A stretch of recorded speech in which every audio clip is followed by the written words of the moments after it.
if it wasn't for her, I would not be a yodeler right now. I don't think it would have happened. Hello everyone. Today I want to tell you about how I became a yodeler in LA. But first, much better. Actually, no.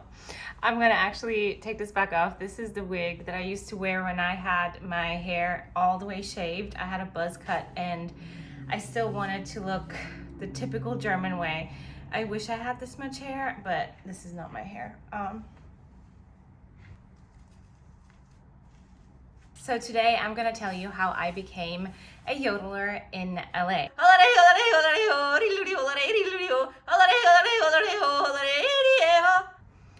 The story I'd like to tell everyone is that I simply grew up yodeling because that's what every Bavarian does. And we learn it when we're little and we all just yodel to each other every morning. But unfortunately, that's not how it happened for me. And contrary to popular belief, most Bavarians actually don't know how to yodel. And yodeling isn't actually really a very common thing in Bavaria or in Germany at all, except for some Alpine regions, but even there, it's not an everyday thing that everybody knows how to do.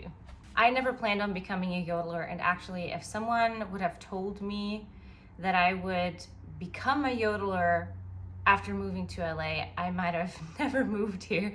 When I moved here, I actually wanted to be more American and less German. I thought American music was cooler. I was always into pop music, and yodeling was never something I thought I would be doing or had planned to do. So the first step in me accidentally becoming a yodeler in LA was me moving to LA from Germany to go to a music college to study vocal performance. I had previously studied vocal performance in Germany as well at a vocational school for music, and we always just focused on pop, rock, and jazz music, so that's pretty much all I knew.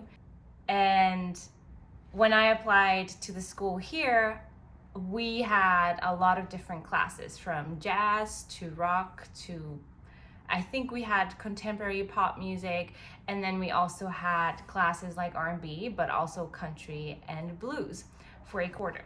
So for 1 quarter of the 1.5 years that I studied vocal performance, we had a class called American Country and Blues, and our teacher, Teresa James, one lesson asked us all to try to yodel. So she sent us home with the homework that we should learn a yodel called Blue Yodel by Jimmie Rodgers. So we all went home and we practiced. It was super silly. You can't practice yodeling quietly. We all sat at home and we were just like, hey, hey, hey. It felt very not pretty. It didn't sound very good in the beginning. And when we came back to school, we all were to demonstrate where we had practiced at home. So we all had this little part of the song that we yodeled, and we just went one after the other, and we all did our best yodel impression, so to say, of this song. And when it was my turn, what came out of me actually sounded pretty good and pretty much like an actual yodel. And everybody in my class really loved it and told me that it's in my blood because I'm Bavarian. And it was just a fun little challenge. I didn't take it too seriously at that point. So for this class, we had a final. At the end of every quarter, we had a final performance for each class, and we got to pick a song either that we had learned during the course of that class, or we got to pick a song of our own choosing. And because the yodeling had worked so well for me, I decided to see what's out there and see if I could challenge myself with another yodel song. So I looked up yodeling songs, and I found this little girl who performed on America's Got Talent. I believe her name is Taylor Ware, and she performed He Taught Me How to Yodel. So of course I thought I had to recreate that, and I sat down and really studied the song. I wrote a chart for it for the musicians to then play with me, and I really practiced the yodeling because I wanted to impress everyone, because I wanted to do good, and also because our teacher Teresa said that we would get extra points every time we add in yodels into a song. Teresa, by the way, Teresa James is a phenomenal yodeler as well, and you should check out her music. She mostly does blues music or American country, and she's done some amazing things. And if it wasn't for her, I would not be a yodeler right now. I don't think it would have happened. So I performed that song at our final performance that day, and again, everybody was amazed and everybody clapped really hard for me, and I loved it. It was such a fun challenge for me, and the fact that it worked out made it even more fun. At that time, I was working on a vocal demo reel for myself that I could put online to showcase my vocal abilities. So I decided to record that same yodel song he taught me how to yodel, and had a few of my colleagues or classmates join in to record drums, bass, and violin actually. And another teacher of the school also helped me out and recorded guitar on the track. And it all came together really well. And my drummer then said, this is such a great recording of the song, you should make a video. And just for fun, like, wear your yodel, wear your dress, go on the Walk of Fame and make a video. And so I thought, why not?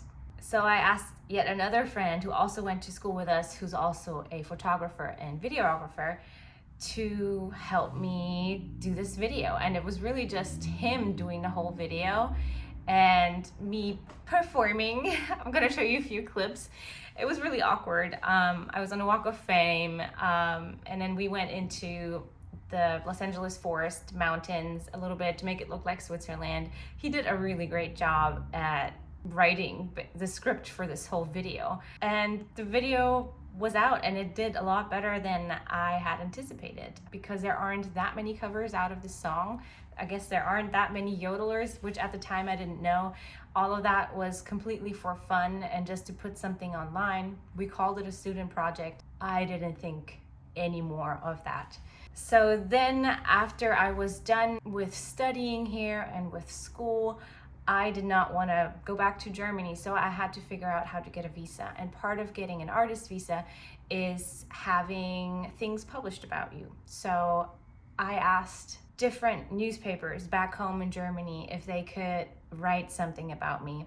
And of course, one of the most interesting things then was always me being Bavarian, but yodeling in LA or in Hollywood, and I had that video to show. So they loved that, and they all mostly reported about that. And after one sort of bigger newspaper picked it up, a really big newspaper came and contacted me and asked me if they could write about me. And that newspaper was Europe's biggest Sunday newspaper, which is Bild am Sonntag. And they wrote a whole page about me, which was crazy. And after that, more people saw it. So then I had In Magazine from Germany write about me, which I always thought was more of a celebrity gossip magazine, but they wrote about me. And after those two papers or magazines had me featured, I got some calls from German TV. And so I had a few segments on the TV shows that I used to watch when I was younger. It was Tough on Pro7 and Punkt 12 on RTL. And so one thing led to the other, and before I knew it, they had called me the Bavarian yodeler in Hollywood.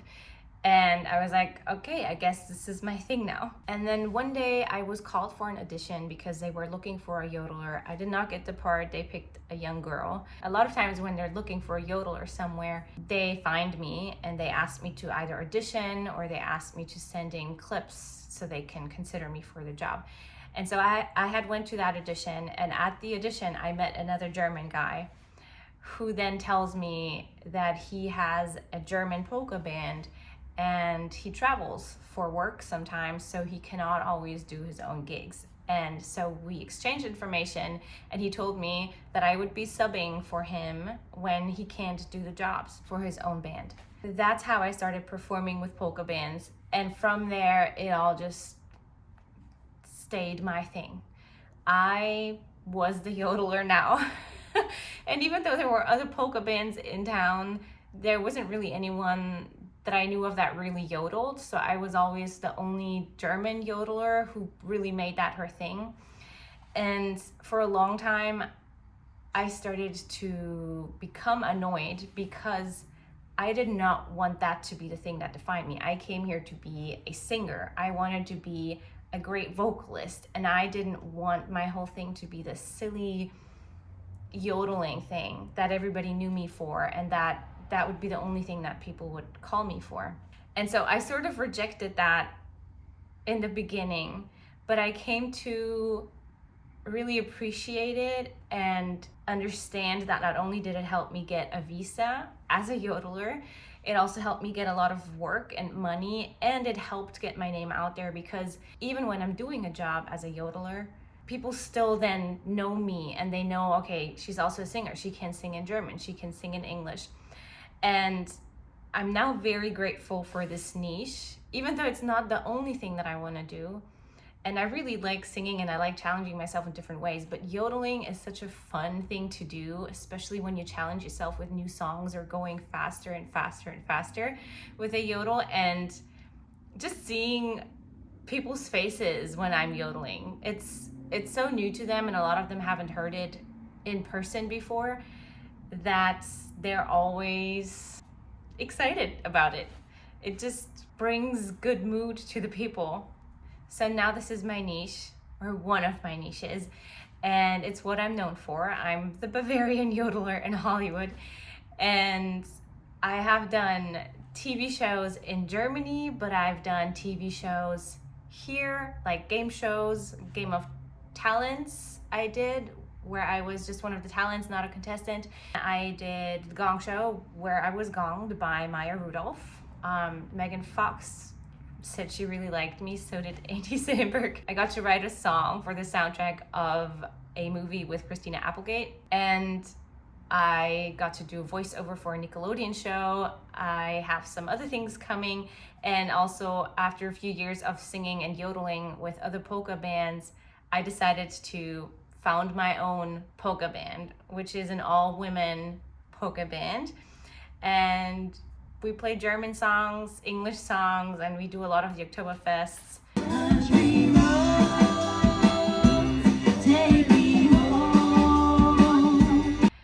I think we're the only band with a real yodeler. I'm just gonna call myself that now because I've done it long enough. And it's fun. It gets really exhausting, but it's fun. And I'm happy that yodeling found me. And yeah, this is my story of how I became a yodeler. If you would like to know any more about that, or if you have any questions, let me know in the comments.